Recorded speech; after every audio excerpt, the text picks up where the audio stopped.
Chapter 7 Hansel D. and Gretel Dumb. Now I've beaten you severely about the head and shoulders with the notion that all literature grows out of other literature. We're dealing in this case, however, with a pretty loose category, which can include novels, stories, plays, poems, songs, operas, film, television, commercials, and possibly a variety of newer or not yet invented electronic media we haven't even seen. So let's try being a writer for a moment.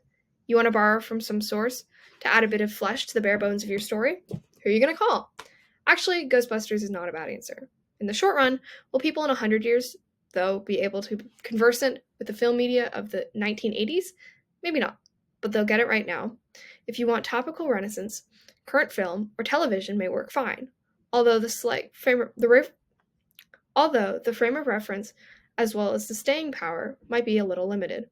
But let's think in terms of slightly more canonical sources. The literary canon, by the way, is a master list of works that everyone pretends doesn't exist. The list, not the works.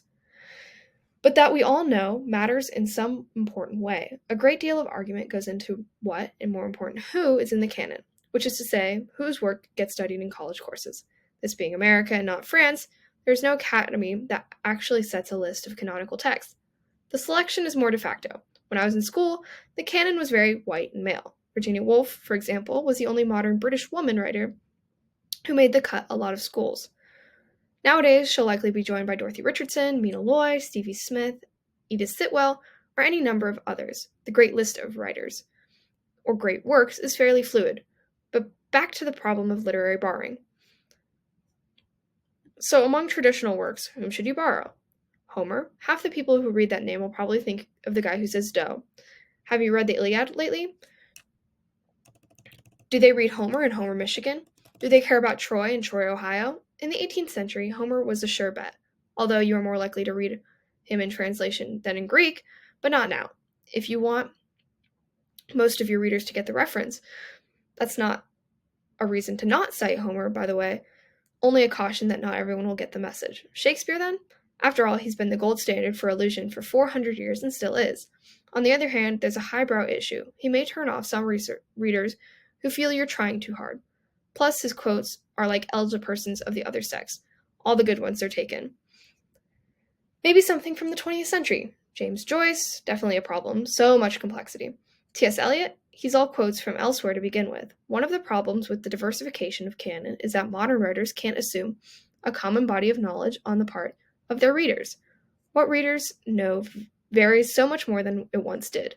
So what can the reader use for parallels, analogies, plot structures, references that most of his readers will know?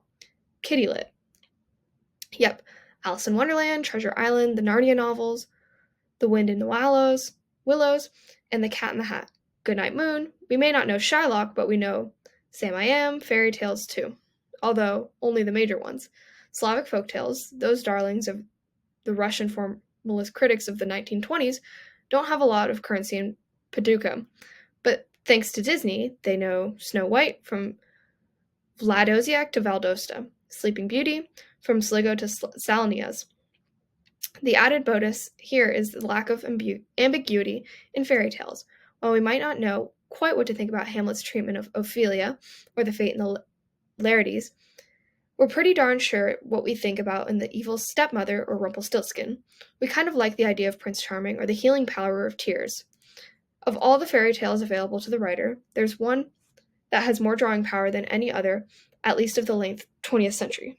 Hansel and Gretel. Every age has its own favorite stories, but the story of children lost and far away from home has a universal appeal.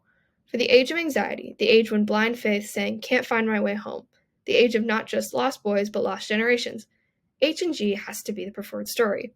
And it is. The tale shows up in a variety of ways in a host of stories from the 60s on. Robert Coover has a story called The Gingerbread House, 1969, whose innovation is that the two children aren't called Hansel and Gretel. The story makes use of our knowledge of the original story by employing signs we'll recognize, as standing in for the parts we're familiar with. Since we already know the story from its arrival at the gingerbread house to the shove into the oven, Coover doesn't mention it. The witch, for example, as the story progresses, is metimically transformed into the black rags she wears, as if we're just catching her out of the corner of our eye. Menotomy is the rhetorical device in which a part of a part is made to stand out for the whole, as Washington is used to represent America's position on an issue. We don't see her attack the children directly. Rather, she kills the doves that eat the breadcrumbs. In some way, this act is even more menacing, as if she were erasing the only memory of the children's way home. When, at the end of the tale, the boy and girl arrive at the gingerbread house, we only get a glimpse of the blackjacks flapping in the breeze. We're made to reevaluate what we know of this story, of the degree to which we take its elements for granted. By stopping the story where the drama normally kicks in, with the children innocently transgressing against the witch's property, Coover forces us to see how our responses, anxiety, trepidation, excitement, are conditioned by our previous encounters with the original fairy tale. See, he suggests you don't need to know the story because you have already internalized it so completely. That's one thing writers can do with readerly knowledge of source texts. In this case, fairy tales. They can mess around with the stories and turn them upside down. Angela Carter does that in The Bloody Chamber, 1979, a collection of stories that tear the roof off old, sexist fairy tales to create subversive, feminist revisions. She upends our expectations about the story of Bluebeard, or Puss in Boots, or Little Red Riding Hood, to make us see the sexism inherent in those stories and, by extension, in the culture that embraced them. But that's not the only way to use old stories. Coover and Carter put the emphasis on the old story itself, while most writers are going to dredge up pieces of the old tale to shore up aspects of their own narratives without placing the focus on Hansel and Gretel or Rapunzel. Okay, let's assume you're the writer. You have a young couple, maybe not children, and certainly not the children of the woodsman, and definitely not the brother and sister. Let's say you have a pair of young lovers, and for whatever reason they're lost. Maybe the car broke down far from home. Maybe there's no forest, but a city. All public housing, high-rises. They've taken a wrong turn. Suburban types with a BMW, maybe. And maybe they're in a part of town that is wilderness as far as they're concerned. So they're lost. No cell phone. Maybe the only option turns out to be a crack house. What you've got in this hypothetical tale is a fairly dramatic setup that's already fraught with possibility. All perfectly modern.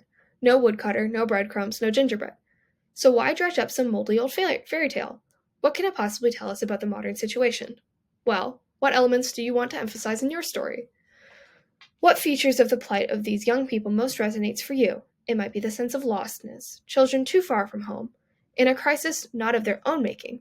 Maybe the temptation. One child's gingerbread is another's drugs.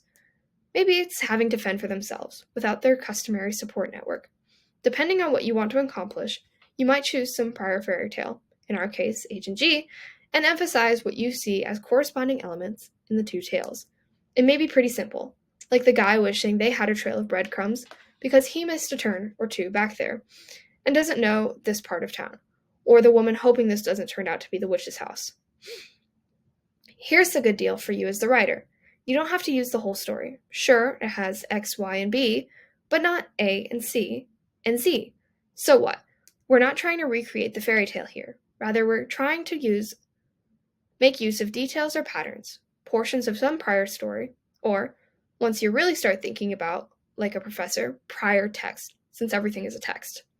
To add depth and texture to your story, to bring out a theme, to lend irony to a statement, to play with the reader's deeply ingrained knowledge of fairy tales.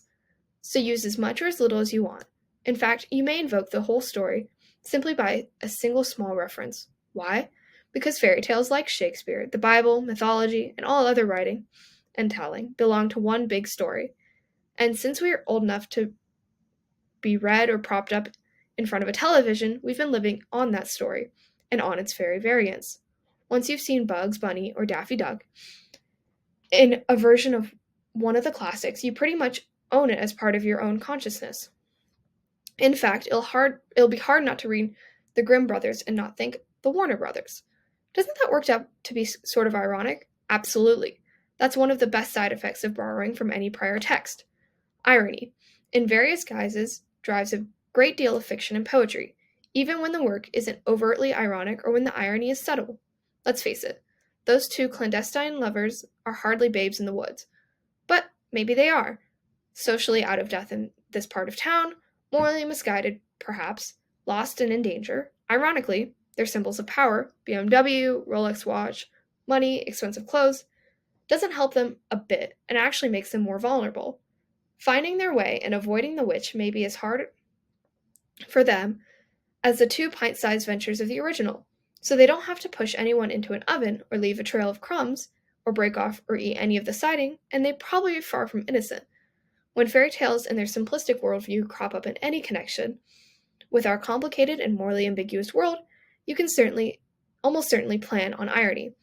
In the existentialism and thereafter, the story of lost children has been all the rage. Coover, Carter, John Barth, Tim O'Brien, Louis Eydrick, Toni Morrison, Thomas Pynchon, on and on and on. But you don't have to use Hansel and Gretel just because it's the flavor of the month, or even have half the century. Cinderella will always have her uses, Snow White works. Anything, in fact, with an evil queen or stepmother. Rapunzel has her applications, even the Giles Band mentions her. Something with a Prince Charming? Okay, but tough to live up to the comparison, so be prepared for irony.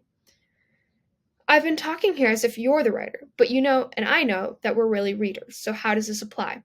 For one thing, it has to do with how you attack a text. When you sit down and read a novel, you want character, story, ideas, the usual business. Then, if you're like me, you'll start looking for glimpses of the familiar. Hey, that kind of feels like something I know. Oh wait, that's out of Alice in Wonderland. Now, why would she draw a parallel to the Red Queen here? Is that a hole in the ground? Why? Always why? Here's what I think we do. We want strangeness in our stories, but we also want familiarity too. We want a new novel to not be quite like anything we've read before. At the same time, we look for it to be significantly like others we've read so that we can use those things to make sense of it. If it manages both things at once, strangeness and familiarity, it sets up vibrations, harmonies to go with the melody of the main storyline. And those harmonies are where the sense of depth, solidity, renaissance comes from. Those harmonies may come from the Bible, from Shakespeare, from Dante or Milton, but also comes from the humbler, more familiar texts. So next time you go to your local bookstore and carry home a novel, don't forget your Brothers Grimm.